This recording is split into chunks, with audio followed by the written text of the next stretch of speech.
آخری سوال ہے جس کا جواب تھوڑا سا تفصیلی ہے، لیکن میں اختصار کے ساتھ جواب دوں گا۔ سوال یہ ہے کہ عالم کون ہے، عالم اور غیر عالم کے درمیان کیسے فرق کیا جائے۔ عالم در حقیقت کہا جاتا ہے قرآن و سنت کو منہج سلف پر سمجھنے والا، متشابہ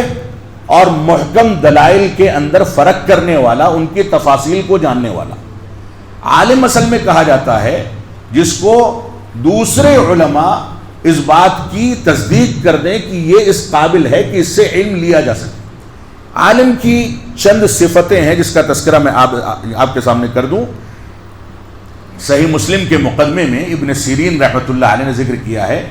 ان ھذا العلم دین فانظروا عمن تاخذون دینکم، یہ دین جو ہے یہ امانت ہے، لہذا جس سے حاصل کرتے ہو اس کے بارے میں غور و تدبر کر لو۔ تو عالم جو ہے وہ عالم ربانی اور عالم حقیقی ہوگا تبھی اس سے علم لیا جا سکتا ہے، اور اگر اس کے یہاں وہ صفتیں موجود نہیں ہیں جو یہاں ذکر کی جا رہی ہیں تو وہ عالم نہیں ہے۔ بنیادی طور سے امن اور سلامتی اور خوف اور ڈر کے حالات میں امت اسلامیہ کا ساتھ دینے والا اور امت کی صحیح رہنمائی کرنے والا، یہ عالم کی پہلی صفت ہے۔ بہت ساری صفتیں ہو سکتی ہیں، میں اختصار سے کام لے رہا ہوں۔ اللہ رب العالمین نے فرمایا وَإِذَا جَاءَهُمْ أَمْرٌ مِّنَ الْأَمْنِ أَوِ الْخَوْفِ أَذَاعُوا بِهِ، ان کے پاس چاہے امن کے حالات ہوں یا خوف کے، ہر صورت میں دین کی نشر و اشاعت کی ذمہ داری وہ اختیار کرتے ہیں۔ تو یہ بنیادی طور سے علماء کی ایک صفت ہے۔ علماء کی ایک صفت یہ ہے کہ وہ اسوہ اور قدوہ ہونا چاہیے، نمونہ ہونا چاہیے ہر چیز میں، عمل میں، دین کی پیروی میں اس کو قدوہ اور نمونہ ہونا چاہیے، امت کے لیے رحیم و شفیق ہو، اللہ رب العالمین سے ڈرنے والا اور خشیت اختیار کرنے والا اور تقوی اختیار کرنے والا ہو، اور ایسے ہی تکلیفوں پر صبر کرنے والا ہو۔ یہ ایک بہت بنیادی صفت ہے، خاص کر کے موجودہ فتنوں کے دور میں، کہ خصوصیت کے ساتھ تکلیفیں جو آتی ہیں ان پر صبر کرنے والا ہو۔ عالم کی ایک صفت یہ ہے کہ حکمت و دانائی، مواعظ حسنہ اور جدال باللتی ہی احسن کی حقیقی تعبیر سے واقف۔ اللہ رب العالمین کا فرمان ہے ادعو الی سبیل ربک بالحکمت والموعظۃ الحسنہ وجادلہم باللتی ہی احسن۔ اللہ رب العالمین کے راستے کی جانب مواعظ حسنہ، اسی طریقے سے حکمت اور جدال باللتی ہی احسن کے ذریعے سے پکارو۔ عالم کی ایک صفت تعلیم و تزکیہ ہے،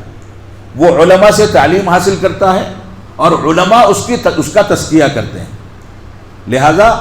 علماء نے جن علماء کا قرآن و سنت اور منہج سلف کی بنیاد پر تزکیہ کر رکھا ہے وہ علماء حقیقی عالم ہیں۔ اسی طریقے سے فتویٰ اور احکامات کو ذکر کرنے میں ذمہ داری کو نبھانے والا ہو، ایسا نہ ہو کوئی کچھ بھی پوچھے اور کچھ بھی جواب دے دے، تساہل کا شکار ہو جائے، بلکہ پوری ذمہ داری اور پوری امانت داری کے ساتھ دینی احکامات کو اور دین کے مسائل کو حل کرنے والا ہو اور نبھانے والا ہو۔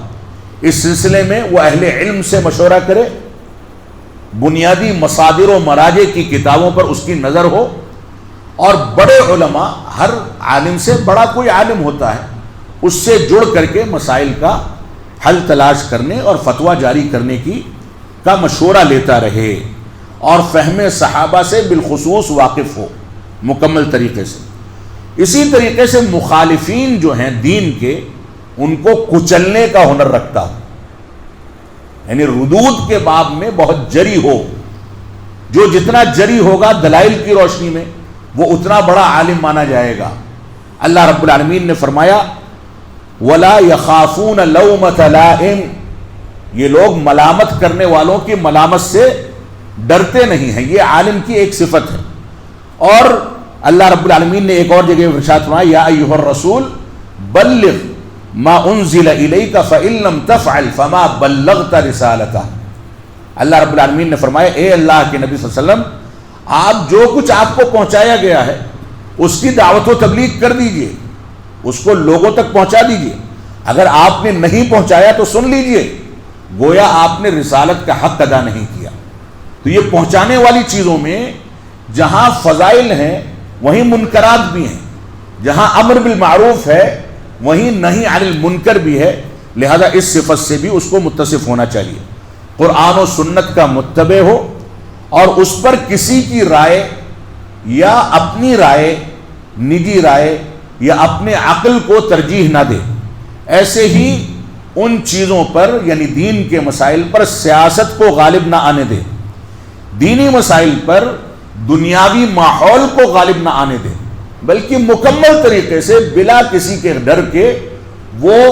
سیاست کی فکر نہ کرے، دنیاوی ماحول کی فکر نہ کرے، بلکہ پوری جرأت کے ساتھ دین کے مسائل کو اور قرآن و سنت اور فہم صحابہ کے مسائل کو واضح کرتا چلے، قرآن و سنت کو فہم سلف صالحین کے مطابق سمجھنے والا ہو اور اسی پر مقید ہو کر کے زندگی گزارے، اپنے فہم پر نہیں، اپنے امام کے اور اپنے مفتی کے فہم پر نہیں، بلکہ صحابہ کرام کے فہم پر اطاعت کرنے والا ہو اور معصیات سے اور برائیوں سے بچنے والا ہو، بدعات اور ضلالت اور گمراہی کے کاموں سے اپنے آپ کو دور رکھنے والا ہو، جہالت کے کاموں سے اپنے آپ کو دور رکھنے والا ہو، متشابہ اور محکم دلائل کے درمیان فرق کرنے والا ہو، اور کتاب و سنت کے علم کو شہادہ اور تزکیہ اور اجازہ کے ذریعے جوڑ کر کے چلے، یعنی ایسا نہ ہو کہ خود ساختہ عالم ہے، اپنی دکان سجا کر کے بیٹھا ہے اور دوسرے بڑے علماء سے رابطہ نہیں، بلکہ بڑے علماء سے رابطہ رکھے، ان کا تزکیہ حاصل کرے، مدارس اسلامیہ میں پڑھے تو نصاب کا حق ادا کر کے وہاں کے شہادہ کا حق ادا کرے تاکہ اس کے ذریعے حقیقی عالم بن سکے۔ تو شہادہ، اجازہ اور علماء سے جڑنے کا ہنر اس کے اندر موجود ہو، اس کے ساتھ مقید ہو کر کے زندگی گزارے، تواضع ہو، انکساری ہو، فخر اور گھمنڈ کرنے والا نہ ہو، اللہ رب العالمین سے ڈرنے والا ہو۔ اللہ رب العالمین ہم کو ان باتوں کی توفیق عطا فرمائے۔